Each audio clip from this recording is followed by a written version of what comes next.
अयोध्या में 500 साल बाद राम मंदिर बना, ध्वजारोहण हुआ, संपन्न हुआ कार्य, और ये कहा जाता है कि एक बरसों से चली आ रही जिज्ञासा पूरी हुई और लोगों के मन में ये था भी कि राम जी वापस आए।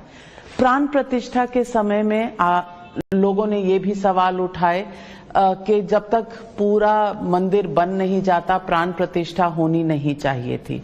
वो पिछले साल हुई, अब ध्वजारोहण इस साल में हो रहा है। आपको लगता है दोनों में कोई धर्म अधर्म की बात है? देखिए, अयोध्या में जब ये मंदिर नहीं बना था, अब का जो मंदिर है इसका निर्माण जब नहीं हुआ था, 500 सालों से जब ये आंदोलन, उसके लिए प्रयत्न चल रहा था, तब उस समय में भगवान कहाँ थे? श्री रामचंद्र जी अयोध्या में कहाँ थे उस समय में? टेंट में थे या नहीं? टेंट में थे।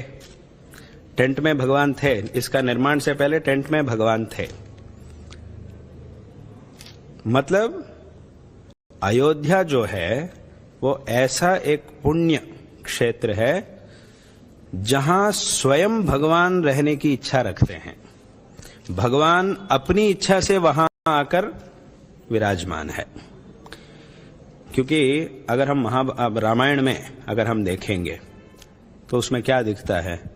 जब रावण से सभी लोग पीड़ित है, उस समय में सभी देवता लोग भगवान के पास जाते हैं और प्रार्थना करते हैं कि आप इसके लिए कुछ उपाय करें, कुछ करें, रावण का वध करें, ऐसा प्रार्थना करते हैं।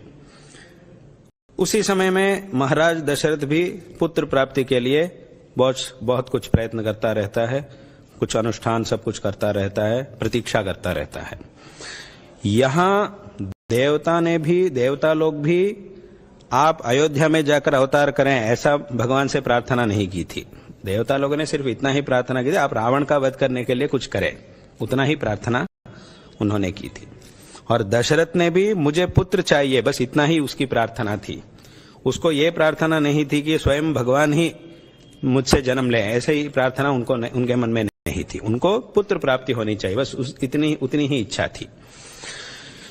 परंतु अयोध्या में अवतार करना और दशरथ महाराज के पुत्र के रूप में अवतार करना, ये जो संकल्प है ये भगवान का ही संकल्प है। इसीलिए अयोध्या में अवतार करने का संकल्प स्वयं भगवान का है। तो भगवान ने वहां अयोध्या में अवतार किया, इसीलिए वो भगवान अपनी इच्छा से वहां आए हैं, इसीलिए ये इतना पवित्र क्षेत्र है। बाकी कई जगहों में हम मंदिर बनाते हैं, जहां भी हम एक नया मंदिर बनाते हैं तब हम भगवान के आवाहन करते हैं। मंदिर का जो प्रतिष्ठा विधान, जो प्राण प्रतिष्ठा विधान जो होता है, उसमें आवाहन इत्यादि सब कुछ होते हैं, वो सब हम करते हैं। हमारी प्रार्थना से बाकी जगह में भगवान आते हैं, लेकिन अयोध्या जो है ये भगवान की इच्छा से वहां आए हैं। जैसा अभी काशी है, काशी में स्वयं महादेव की इच्छा से भगवान महादेव वहां रहते हैं। वहां हमने से किसी ने भी महादेव जी को आमंत्रित नहीं किया, स्वयं भगवान वहां आए हैं।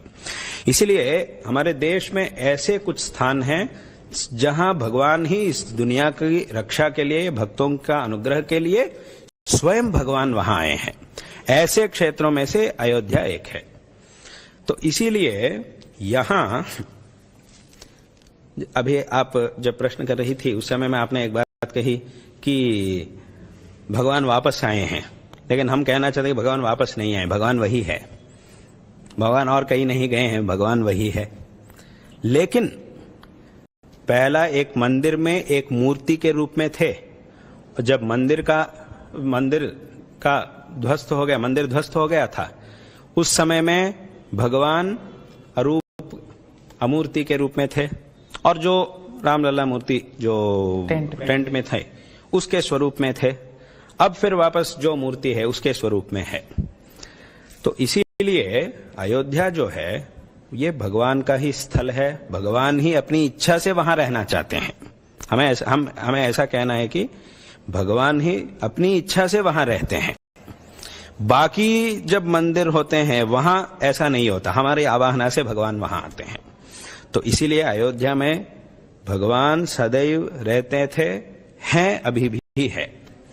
तो इसीलिए जब पहला जो टेंट था उसमें भी भगवान थे, और जो नया मंदिर बन रहा था उसमें भी भगवान है, उसी जगह में मंदिर बन रहा था, तो वहां भगवान सदैव रहते हैं।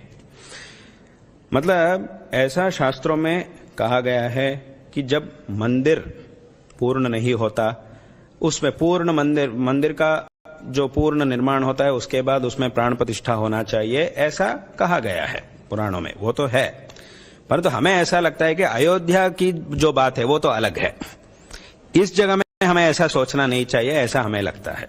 क्योंकि जैसा अभी कहा, प्राण प्रतिष्ठा जो हुई थी पिछले साल, उसमें कोई, हमें ऐसा लगता है कि उसमें कोई उसमें शास्त्र विरुद्ध कुछ रूप में कुछ नहीं है, ऐसा हमें लगता है। और अब जो ध्वजारोहण हुआ वो भी है, ध्वजारोहण भी हुआ है। तो इससे आपको लगता है कि भारत में कहीं ना कहीं सनातन पर आंच आई थी, अब आपको लगता है कि भारत में हम दोबारा सनातन की वही महानता के दौर में जा रहे हैं?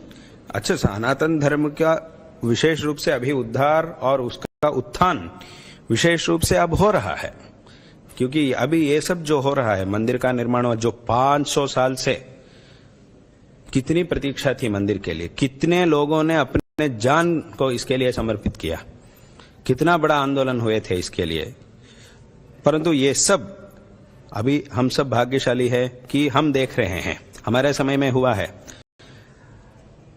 बहुत लोगों ने इसके लिए बहुत साल तक प्रतीक्षा की थी, लेकिन उनको देखने का सौभाग्य नहीं मिला, लेकिन हम सबको मिला है। हम ऐसा मानते हैं कि उनका भी फिर से जन्म हुआ होगा, अभी जो कार्यक्रम है उसमें उन्होंने भी भाग लिया होगा, जिन्होंने पहला इसके लिए लड़ाई की थी, जिन्होंने जान दे दी, अवश्य ही उनका भी अभी जन्म हुआ होगा। अभी जो लोग इसके लिए काम किए हैं उनमें से वे भी होते हैं, क्योंकि शरीर, आत्मा तो एक ही होता है, शरीर तो बदलता रहता है, बहुत तो ऐसा है। इसीलिए अयोध्या का जो विचार है ये तो विशिष्ट स्थान है, वहां सदैव भगवान, जैसे कि शास्त्रों में कहा गया है, जो शालिग्राम शिला होती है उसमें सदैव भगवान विष्णु का सान्निध्य रहता है, उसमें अलग से आवाहन करने की आवश्यकता नहीं है, ऐसा शास्त्रों में कहा गया है।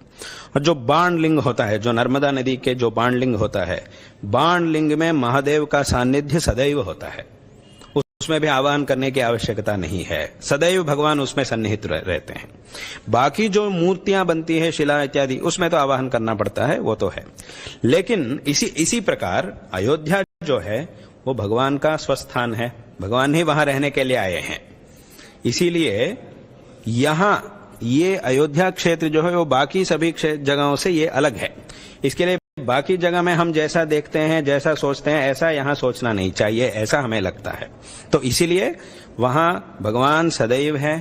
जब टेंट में भगवान थे, इससे पहले जब टेंट में भगवान थे, तब इस मंदिर में क्यों नहीं रहेंगे भगवान? भगवान है, अयोध्या में है। मतलब ये प्राण प्रतिष्ठा विधान जो हुआ था वो एक विधि विधान उसके लिए किया गया है, वो तो है। मतलब भगवान सदैव अयोध्या में रहते हैं, परंतु जब हमारे दुर्भाग्य से कुछ समय तक भगवान, लंबा समय तक भगवान टेंट में रहे थे, लेकिन अब हमारे सौभाग्य से भगवान मंदिर में है। लेकिन पुराना मंदिर जो था और उसके बाद जो टेंट है, अब नया मंदिर जो है, कुछ भी हो भगवान सदैव वहां रहते ही है। इसीलिए भगवान का नित्य सान्निध्य का स्थल है। इसीलिए हमें ऐसा देखना चाहिए, अयोध्या के बारे में ऐसा देखना चाहिए। ऐसा इसे लेकर बाकी जगहों में जब हम मंदिर बनाते हैं वहां आधा बनाकर नहीं करना चाहिए, क्योंकि बाकी जगहों की बात अलग है, अयोध्या की बात अलग है। इसलिए हमें ऐसा देखना चाहिए इसको, ऐसा हमें लगता है।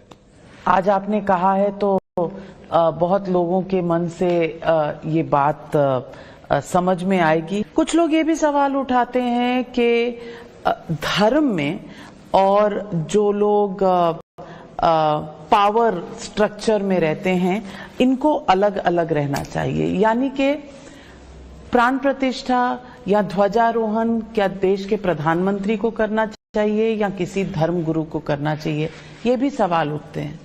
आपका क्या? नहीं, यहां देश के जो नेता होते हैं, जो अधिकार में होते हैं, उनको धर्म और देश दोनों के बारे में भी सोचना चाहिए। ये उनका कर्तव्य है। जो अधिकार में है उनको ऐसा नहीं सोचना चाहिए कि मैं सिर्फ अधिकार के बारे में सोचूंगा, धर्म से मेरा कोई संबंध नहीं है, ऐसा नहीं सोचना चाहिए। धर्म से भी उनका संबंध होता ही है, धर्म से भी उनका अवश्य ही संबंध होता है।